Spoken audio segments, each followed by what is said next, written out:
नमस्कार दोस्तों, अपन ने दूसरा सब्जेक्ट शुरू किया था एनिमल जेनेटिक्स एंड ब्रीडिंग। उसमें शुरुआती डेफिनेशन अपन ने कुछ कर ली थी, जैसे आनुवंशिकी हो गया, आनुवंशिक लक्षण हो गया, आनुवंशिकता हो गया, विभिन्नताएं हो गई और गुणसूत्र हो गया।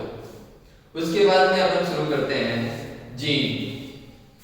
नेक्स्ट डेफिनेशन है जीन।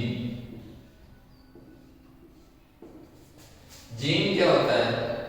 जीन आनुवंशिक पदार्थ की संरचना सबसे छोटी संरचनात्मक और क्रियात्मक इकाई होती है।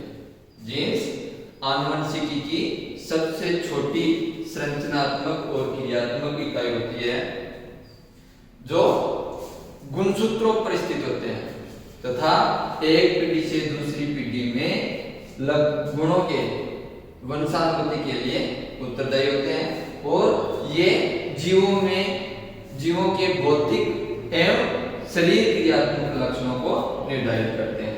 तो जीन आनुवंशिकी की सबसे छोटी संरचनात्मक और क्रियात्मक इकाई होती है। ये एक पीढ़ी से दूसरी पीढ़ी में लक्षणों की वंशानुगति के लिए उत्तरदायी होते हैं, गुणसूत्रों पर स्थित होते हैं और जीवों में भौतिक और शरीर क्रियात्मक लक्षणों को निर्धारित करते हैं। तो लिखो जीन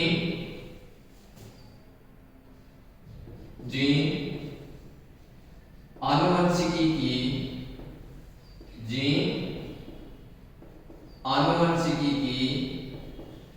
सबसे छोटी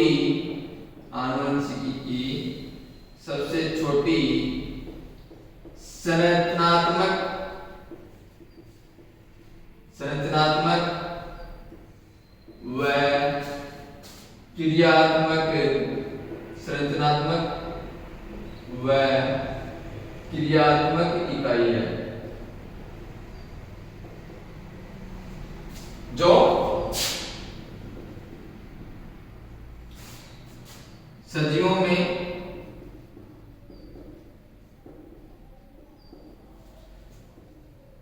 आनुवंशिक लक्षणों के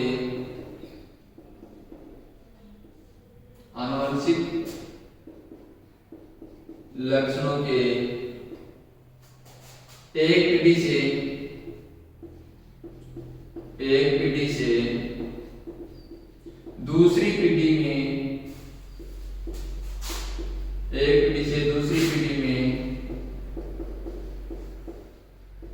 वंशानुगति के लिए उत्तरदायी होते हैं। वंशानुगति के लिए उत्तरदायी होते हैं। तो जीन्स आनुवंशिकी की सबसे छोटी संरचनात्मक और क्रियात्मक इकाई है। ये सजीवों में आनुवंशिक लक्षणों के एक पीढ़ी से दूसरी पीढ़ी में वंशानुगति के लिए उत्तरदायी होते हैं और जीन्स गुणसूत्रों पर स्थित होते हैं। जीन्स गुणसूत्रों पर स्थित होते हैं,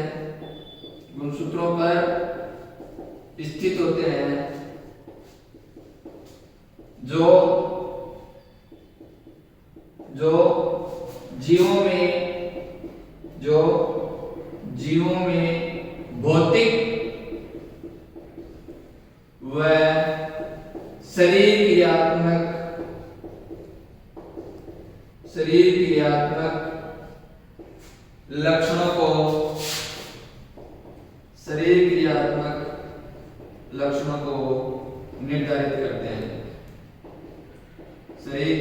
लक्षणों को निर्धारित करते हैं।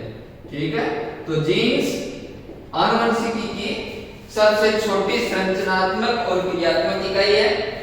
ये सजीवों में आनुवंशिक लक्षणों के एक पीढ़ी से दूसरी पीढ़ी में वंशानुगति के लिए उत्तरदायी होती है। एक पीढ़ी से दूसरी पीढ़ी में वंशानुगति के लिए उत्तरदायी होती है। जीन्स गुणसूत्रों पर स्थित होते हैं और ये जीवों में भौतिक और शरीर क्रियात्मक लक्षणों को निर्धारित करते हैं। ठीक है, क्या याद रखना है? जीन्स आनुवंशिक पदार्थ की संरचनात्मक और क्रियात्मक इकाई होती है। सबसे छोटी संरचनात्मक और क्रियात्मक इकाई आनुवंशिकी क्या है? जीन है। कहाँ स्थित होते हैं? गुणसूत्र पर स्थित होते हैं और आनुवंशिक लक्षणों के एक पीढ़ी से दूसरी पीढ़ी में गमन के लिए उत्तरदायी होते हैं और क्या निर्धारित करते हैं? सजीवों के भौतिक और शारीरिक क्रियात्मक लक्षणों को निर्धारित करते हैं। ठीक है, तो जीन आनुवंशिकी की सबसे छोटी संरचनात्मक और क्रियात्मक इकाई होती है। सेकंड डेफिनेशन आती है जीनोटाइप। जीनोटाइप क्या है? जीनोटाइप। तो जीनोटाइप क्या होते हैं? सजीवों का या जीवों का आनुवंशिकी संगठन यानी जीनी संरचना क्या कहलाता है? जीनोटाइप। तो नेक्स्ट डेफिनेशन आती है जीनोटाइप। जीनोटाइप क्या होता है? जीनोटाइप जीनोटाइप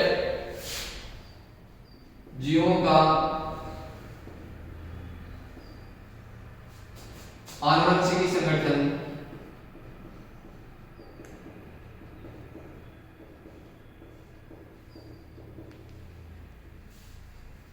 या जीनी संगठन। जीनी संगठन क्या कहलाता है?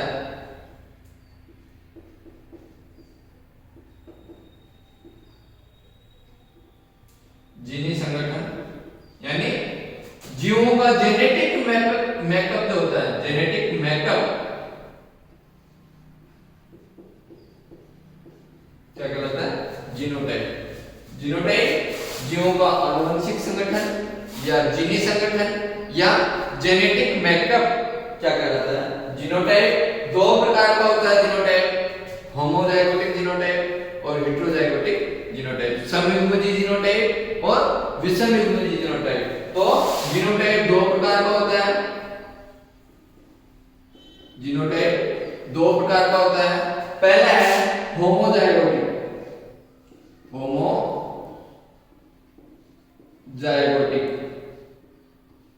Homozygotic genotype.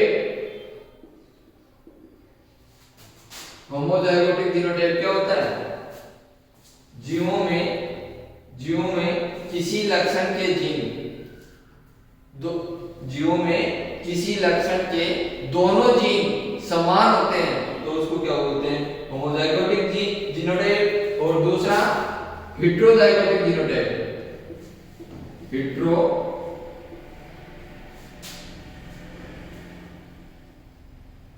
हेटेरोजाइगोटिक जीनोटाइप यानी समयुग्मजी जीनोटाइप। समयुग्मजी जीनोटाइप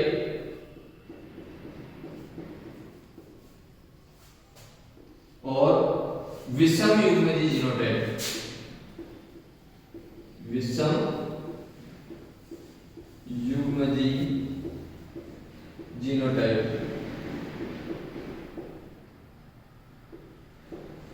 समयुग्मजी जीनोटाइप और विषमयुग्मजी जीनोटाइप। तो जीनोटाइप जीवों का आनुवंशिक संगठन या जीनी संरचना जो होती है वो क्या है? जीनोटाइप कहलाता है। दो प्रकार का होता है, होमोजाइगोटिक जीनोटाइप और हेटेरोजाइगोटिक जीनोटाइप। तो होमोजाइगोटिक जीनोटाइप क्या होता है? होमोजाइगोटिक जीनोटाइप होता है जब जीव में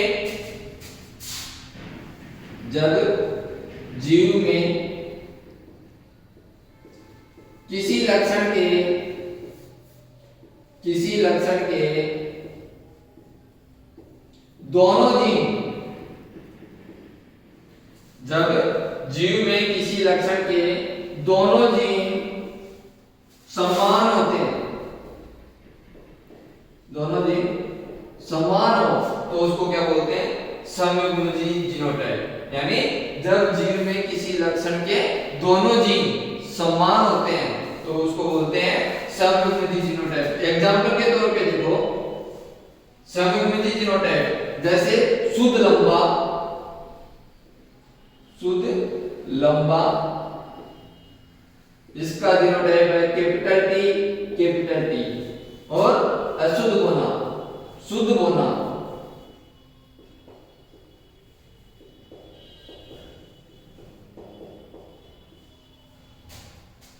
इसका जीनोटाइप है स्मॉल टी।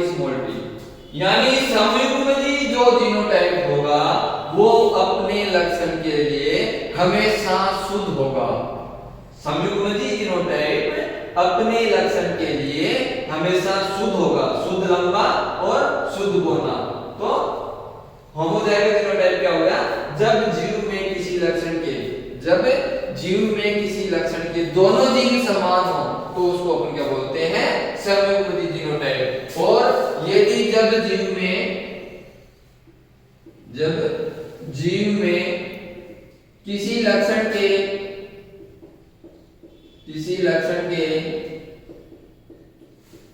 दोनों जीन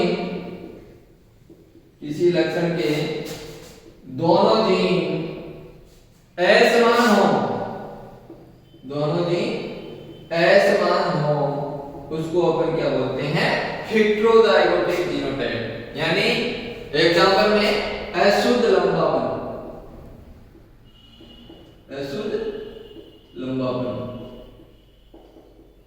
तो इसका जीनोटाइप क्या होता है? Capital T small T. ठीक है, तो जीनोटाइप दो प्रकार का हो गया, होमोजाइगोटिक जीनोटाइप और हेटेरोजाइगोटिक जीनोटाइप। होमोजाइगोटिक जीनोटाइप क्या होता है? जब जीव में किसी लक्षण के दोनों जीन समान हो, एक समान हो, तो उसको अपन क्या बोलते हैं? Homozygotic genotype. होमोजाइगोटिक जीनोटाइप यानी समयुग्मजी जीनोटाइप हमेशा शुद्ध होते हैं। समयुग्मजी जीनोटाइप वाले जीव हमेशा शुद्ध होते हैं, वो अपने लक्षण के लिए शुद्ध होते हैं। एग्जांपल में शुद्ध लंबा और शुद्ध बौना। ठीक है, दूसरा आता है विषमयुग्मजी जीनोटाइप। विषमयुग्मजी जीनोटाइप क्या होता है? जब जीव में किसी लक्षण के दोनों जीन असमान हो, अलग-अलग हो, दोनों जीन अलग-अलग हो, उसको अपन क्या बोलते हैं? हेटेरोजाइगोटिक जीनोटाइप। और एग्जांपल है इसका अशुद्ध लंबापन। नेक्स्ट डेफिनेशन आती है फिनोटाइप।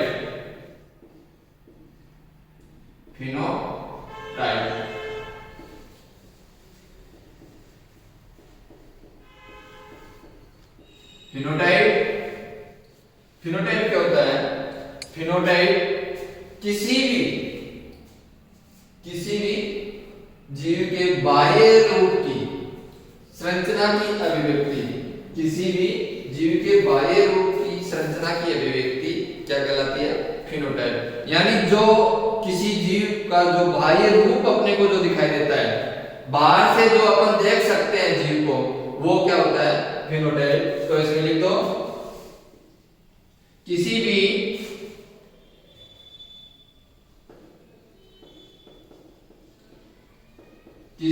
जीव की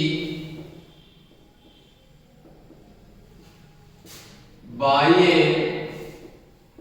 रूप की संरचना की अभिव्यक्ति, बाह्य रूप की संरचना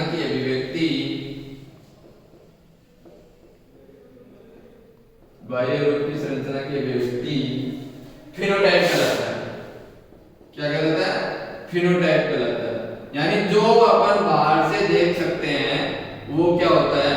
फिनोटाइप। और जो अपन बाहर से नहीं देख सकते उसकी आंतरिक संरचना को देखकर पता चलता है, वो होता है जीनोटाइप। जैसे लंबापन है, लंबापन अपन बाहर से देख सकते हैं कि पौधा लंबा है, बौना है। लंबापन और बौनापन ये दोनों फिनोटाइप है। लंबापन और बौनापन फिनोटाइप है। लेकिन ये शुद्ध लंबे हैं या अशुद्ध लंबे हैं, ये अपने को किससे पता चलेगा? जीनोटाइप से पता चलेगा। शुद्ध लंबा और शुद्ध बौना और अशुद्ध लंबा।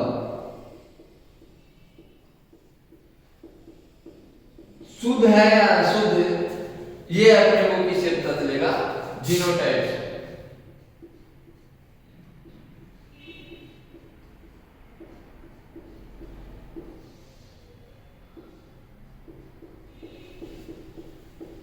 जीनोटाइप से पता चलेगा। ठीक है, तो जीनोटाइप हो गया। जीनोटाइप क्या होता है? जीव की जीनी संरचना या जेनेटिक मेकअप जो होता है वो जीनोटाइप होता है। दो प्रकार का जीनोटाइप होता है, होमोजाइगस जीनोटाइप और हेटेरोजाइगस जीनोटाइप। होमोजाइगस जीनोटाइप क्या होता है?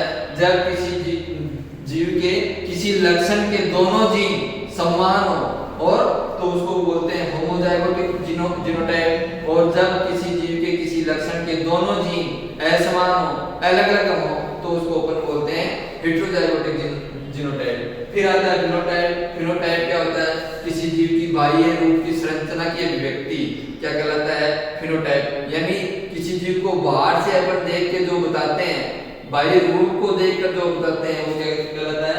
फिनोटाइप होता है।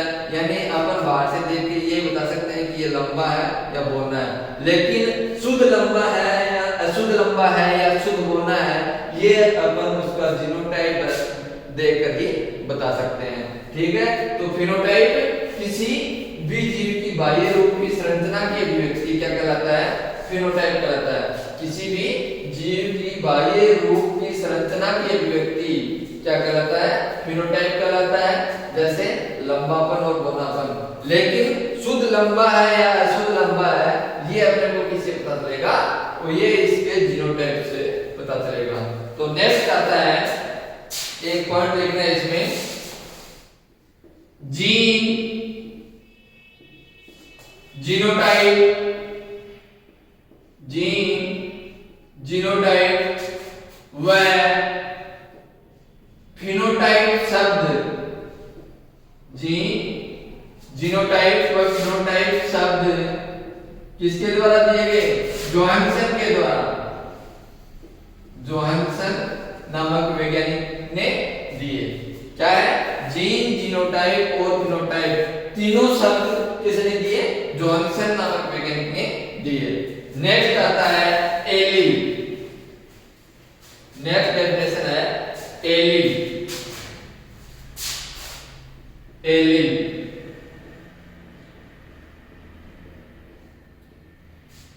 या युग्म विकल्पी।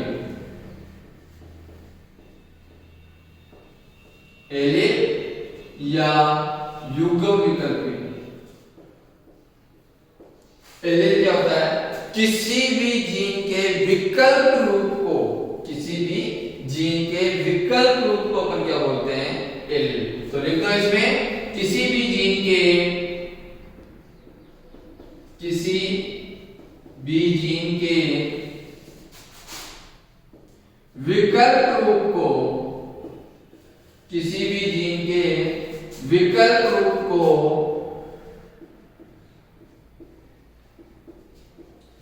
एलील कहते हैं।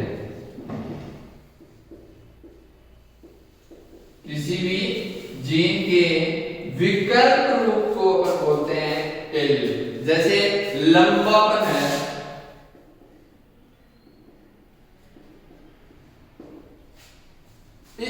इसकी जीन है कैपिटल टी और स्मॉल टी। कैपिटल टी प्रभावी एलील है और स्मॉल टी अप्रभावी एलील है। तो एलील दो प्रकार का होता है। एलील के दो प्रकार हैं। पहला प्रकार है प्रभावी एलील। पहला प्रकार प्रभावी एलील यानी डोमिनेंट एलील। डोमिनेंट एलील क्या होता है? डोमिनेंट एलील, डोमिनेंट एलील क्या होता है? डोमिनेंट एलील विषम युग्मजीव, विषम युग्मजीव अवस्था में जो जीन अपना लक्षण प्रकट कर देता है उसको अपन बोलते हैं प्रभावी एलील। तो डोमिनेंट एलील क्या होता है? विषम युग्मजीव अवस्था, विषम युग्मजीव, विषम युग्मजीव F1 संकर संतति में, संकर संतति में जो जीन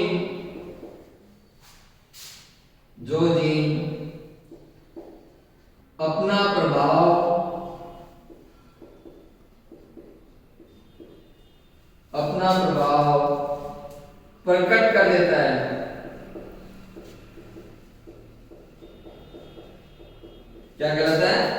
प्रभावी एलील कहलाता है। ठीक है, विषम युग्मजी F1 संकर संतति में जो जीन अपना प्रभाव प्रकट कर देता है वो क्या कहलाता है? अपने प्रभाव को अभिव्यक्त कर देता है, क्या कहलाता है? प्रभावी एलील। और दूसरा है अप्रभावी एलील। प्रभावी एलील और दूसरा अप्रभावी एलील।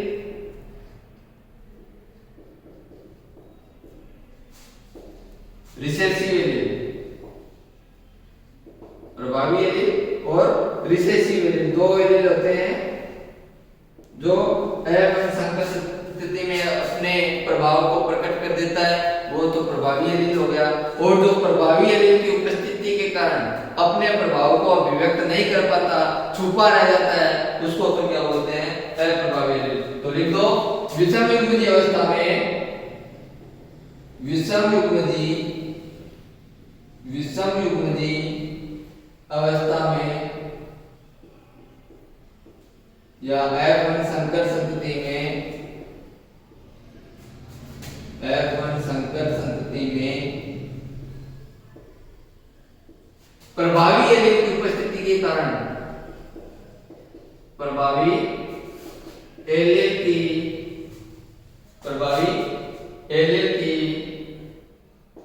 उपस्थिति के कारण, प्रभावी एलील की उपस्थिति के कारण अपना प्रभाव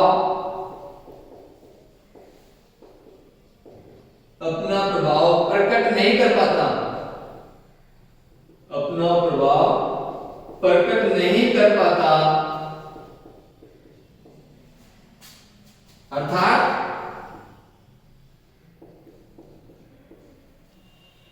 अपने लक्षण छिपा लेता है, अपने लक्षण छिपा लेता है, क्या कहलाता है?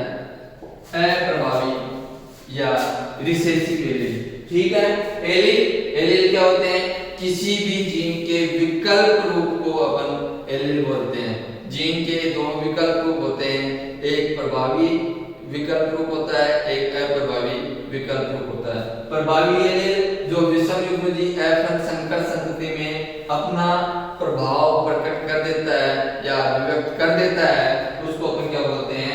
Dominant allele. और अप्रभावी एलील जो प्रभावी एलील की उपस्थिति के कारण अपने प्रभाव को छिपा लेता है और प्रकट नहीं कर पाता, उसको अपन क्या बोलते हैं? अप्रभावी एलील। तो जो लंबापन है उसके दो एलील है ना, कैपिटल टी और स्मॉल टी। इसमें जो कैपिटल टी है वो प्रभावी एलील है और स्मॉल टी अप्रभावी एलील है। तो विषम युग्मजी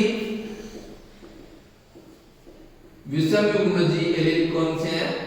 विषम युग्मजी अवस्था F1 संकर संतति, कैपिटल टी स्मॉल टी, ये जीनोटाइप है। इसमें जो कैपिटल टी है वो प्रभावी एलील का काम करता है और स्मॉल टी है वो अप्रभावी एलील का काम करता है। उसके बाद में नेक्स्ट डेफिनेशन आती है, नेक्स्ट डेफिनेशन है बैकक्रॉस।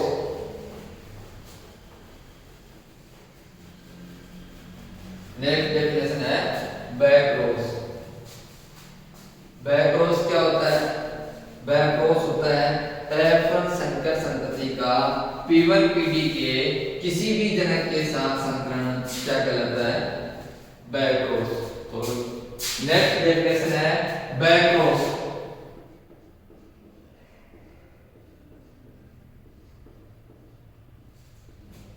संकर पूर्वज संकरण, संकर पूर्वज संकरण।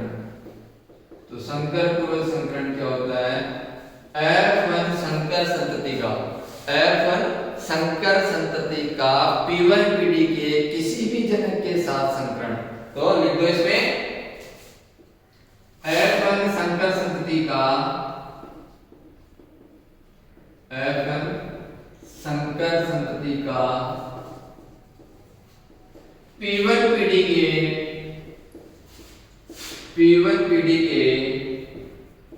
किसी भी जनक के साथ, किसी भी जनक के साथ संकरण, किसी भी जनक के साथ क्या कहलाता है? बैक्रॉस कहलाता है। ठीक है, F1 संकर संतति का P1 पीढ़ी के किसी भी जनक के साथ संकरण क्या कहलाता है? बैक्रॉस। जैसे संकरण है कैपिटल T और स्मॉल t, ये शुद्ध लंबा है, शुद्ध लंबा, और ये शुद्ध बौना। ये क्या है? P1 पीढ़ी है, जनक पीढ़ी है। इसका क्रॉस करवाया तो जो F1 संतति प्राप्त हुई कैपिटल T स्मॉल t प्राप्त हुई, यानी संकर संतति विषम युग्मजीय अवस्था प्राप्त हुई।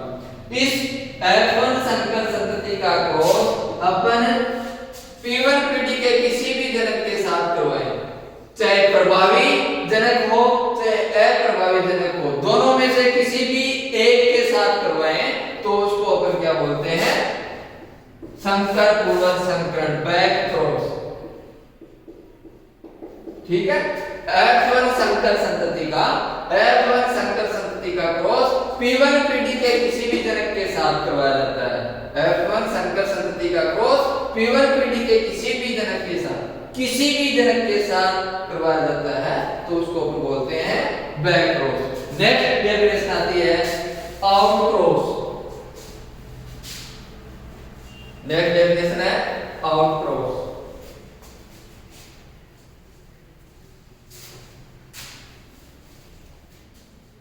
तो नेक्स्ट डेफिनेशन है आउट क्रॉस, यानी बाह्य संकरण।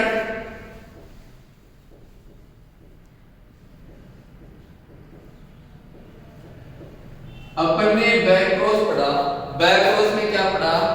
F1 संकर संतति का P1 पीढ़ी के किसी भी जनक के साथ संकरण क्या कहलाता है? Back cross. और बाह्य संकरण क्या होता है? F1 संकर संतति का P1 पीढ़ी के प्रभावी जनक के साथ संकरण क्या कहलाता है? Out cross. तो लिख दो इसमें F1 संकर संतति का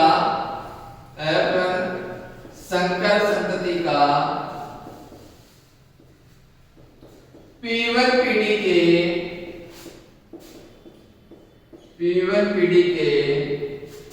प्रभावी जनक के साथ संकरण, P1 पीढ़ी के प्रभावी जनक के साथ संकरण क्या कहलाता है? Out cross.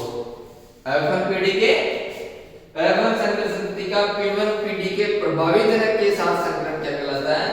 Out cross. ठीक है, तो कैपिटल T स्मॉल t, ये क्या है? P1 पीढ़ी है, P1 पीढ़ी, इसका क्रॉस करवाया तो अपने को F1 संकर संतति प्राप्त हुई। इसका क्रॉस यानी F1 संकर संतति कैपिटल T स्मॉल t का क्रॉस यदि अपन प्रभावी जनक के साथ करवाते हैं, का क्रॉस यदि अपन प्रभावी जनक के साथ करवाते हैं तो उसको अपन क्या बोलते हैं? Out cross. नेक्स्ट डेफिनेशन आती है टेस्ट क्रॉस। ठीक है, टेस्ट क्रॉस यानी परीक्षण संकरण। नेक्स्ट डेफिनेशन है टेस्ट क्रॉस।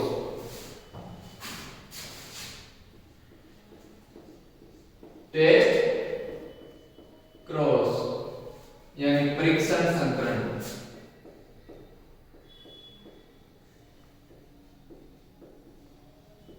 परीक्षण संकरण अपन ने दो संकरण पढ़े, बैक क्रॉस और आउट क्रॉस। बैक क्रॉस क्या होता है? F1 संकर संतति का P1 पीढ़ी के किसी भी जनक के साथ संकरण क्या कहलाता है? Back cross. और F1 संकर संतति का P1 पीढ़ी के प्रभावी जनक के साथ संकरण क्या कहलाता है? Out cross. और F1 संकर संतति का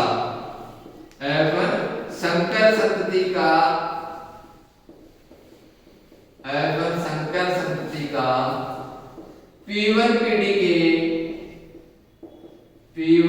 के अप्रभावी जनक के साथ संकरण, अप्रभावी जनक के साथ संकरण क्या कहलाता है? परीक्षण संकरण। ठीक है, तो 3 क्रॉस हो गए, बैक क्रॉस, आउट क्रॉस और टेस्ट क्रॉस। बैक क्रॉस क्या होता है? F1 संकर संतति का P1 पीढ़ी के किसी भी जनक के साथ, चाहे प्रभावी जनक के साथ करवाओ चाहे अप्रभावी जनक के साथ करवाओ, क्या कहलाता है? बैक क्रॉस कहलाता है। दूसरा आता है आउट क्रॉस। आउट क्रॉस क्या होता है? F1 संकर संतति का P1 पीढ़ी के प्रभावी जनक के साथ संकरण। ठीक है, P1 पीढ़ी के प्रभावी जनक के साथ संकरण क्या कहलाता है? आउट क्रॉस कहलाता है। और F1 संकर संतति का P1 पीढ़ी के अप्रभावी जनक के साथ संकरण, अप्रभावी जनक के साथ संकरण क्या कहलाता है? परीक्षण संकरण। ठीक है, तो इससे कौन कौन से रूप बने? Capital T, small T. इससे एक रूप बना कैपिटल टी। तो इससे कैपिटल टी और कैपिटल टी स्मॉल टी, यानी ये दोनों, एक तो शुद्ध लंबा पैदा होगा, शुद्ध लंबा पौधा, और दूसरा अशुद्ध लंबा। जब अपन संकर संतति का क्रॉस प्रभावी जनक के साथ करवाएंगे, P1 पीढ़ी के प्रभावी जनक के साथ करवाएंगे, तो फिनोटाइप तो प्राप्त होगा, सभी पौधे लंबे प्राप्त होंगे। ठीक है, और शुद्ध लंबा और अशुद्ध लंबे का अनुपात क्या होगा? 1:1। ठीक है, एक शुद्ध लंबा प्राप्त होगा और एक अशुद्ध लंबा प्राप्त होगा। इसी प्रकार अपन P1 पीढ़ी का परीक्षण क्रॉस में F1 संकर संतति का P1 पीढ़ी के अप्रभावी जनक के साथ करवाते हैं, तो अपने को क्या कौन कौन से गुण प्राप्त होते हैं? संकर संतति के युग्मक ये हो गए और प्रभावी जनक का युग्मक ये हो गया। तो कौन कौन से जीनोटाइप ने? कैपिटल टी, स्मॉल टी और स्मॉल टी। तो ये 2 जीनोटाइप प्राप्त हुए अपने को। एक तो मिला अपने को अशुद्ध लंबा और एक मिला अपने को बोना पौधा। ठीक है, दोनों 1:1। तो अपने को क्या प्राप्त हुआ? आउट क्रॉस में तो अपने को सभी पौधे लंबे प्राप्त हुए, उसका फिनोटाइप क्या प्राप्त हुआ? लंबे पौधे प्राप्त हुए। जब F1 संकर संतति का क्रॉस अपन P1 पीढ़ी के प्रभावी जनक के साथ करवाते हैं, तो फिनोटाइप क्या प्राप्त होता है? सभी पौधे अपने को लंबे प्राप्त होते हैं। जीनोटाइप अलग अलग है, लेकिन फिनोटाइप तो सभी का क्या है? लंबापन है। इसी प्रकार टेस्ट क्रॉस है, परीक्षण क्रॉस है। परीक्षण क्रॉस में F1 संकर संतति का अप्रभावी जनक के साथ संकरण करवाया, तो अपने को क्या प्राप्त हुआ? एक पौधा अशुद्ध लंबा प्राप्त हुआ और एक पौधा बोना प्राप्त हुआ। ठीक है, तो प्रभावी आउट क्रॉस में तो अपने को सभी पौधे लंबे प्राप्त होते हैं, एक शुद्ध लंबा प्राप्त होता है, एक अशुद्ध लंबा प्राप्त होता है। ठीक है, जबकि अपन अगर यदि F1 संकर संतति का P1 पीढ़ी के अप्रभावी जनक के साथ करवाते हैं, तो एक अशुद्ध लंबा प्राप्त होगा और एक बोना पौधा प्राप्त होगा। ठीक है, तो इसके बाद में आज की क्लास में अपन ने क्या पढ़ा? जीन पढ़ा। जीन आनुवंशिकी की सबसे छोटी संरचनात्मक और क्रियात्मक इकाई है। ये जीवों के आनुवंशिक लक्षणों के एक पीढ़ी से दूसरी पीढ़ी में वंशानुगति के लिए उत्तरदायी होते हैं, गुणसूत्र परिस्थित होते हैं और जीवों के भौतिक और शरीर क्रियात्मक लक्षणों को निर्धारित करते हैं। दूसरी डेफिनेशन क्या है कि जीनोटाइप पढ़ा था। जीनोटाइप क्या होता है? जेनेटिक मेकअप, जीव का जीनी संगठन 2 प्रकार का होता है, होमोजाइगस जीनोटाइप और हेटेरोजाइगस जीनोटाइप। उसके बाद में होमोजाइगस जीनोटाइप क्या होता है? किसी जीव के किसी लक्षण के दोनों जीन यदि समान हो तो होमोजाइगस और असमान हो तो हेटेरोजाइगस। फिर अपने पढ़ा फिनोटाइप। फिनोटाइप क्या होता है? किसी जीव को बाह्य रूप की संरचना की अभिव्यक्ति क्या कहलाता है? Phenotype. Phenotype, gene, genotype, phenotype सब किसने दिए थे? जॉनसन ने दिए थे। उसके बाद में अपन ने पढ़ा एलील। एलील क्या है? किसी भी जीन के विकल्प रूप को अपन क्या बोलते हैं? एलील बोलते हैं। दो प्रकार का होता है, डोमिनेंट एलील और रिसेसिव एलील। डोमिनेंट एलील विषम युग्मजी या F1 संकर संतति में जो प्रभाव जीन जो अपना प्रभाव प्रकट कर देता है वो तो हो गया डोमिनेंट एलील, और जो अपने प्रभाव को छुपा लेता है यानी डोमिनेंट एलील की उपस्थिति के कारण अपना प्रभाव प्रकट नहीं कर पाता उसको अपन बोलते हैं रिसेसिव एलील। फिर अपन ने 3 क्रॉस पढ़े, बैक क्रॉस, आउट क्रॉस और test cross. Back cross F1 संकर संतति का P1 पीढ़ी के किसी भी जनक के साथ संकरण क्या कहलाता है? बैक क्रॉस कहलाता है। और उसके बाद में आउट क्रॉस F1 संकर संतति का P1 पीढ़ी के प्रभावी जनक के साथ संकरण होता है। और परीक्षण क्रॉस F1 संकर संतति का P1 पीढ़ी के अप्रभावी जनक के साथ संकरण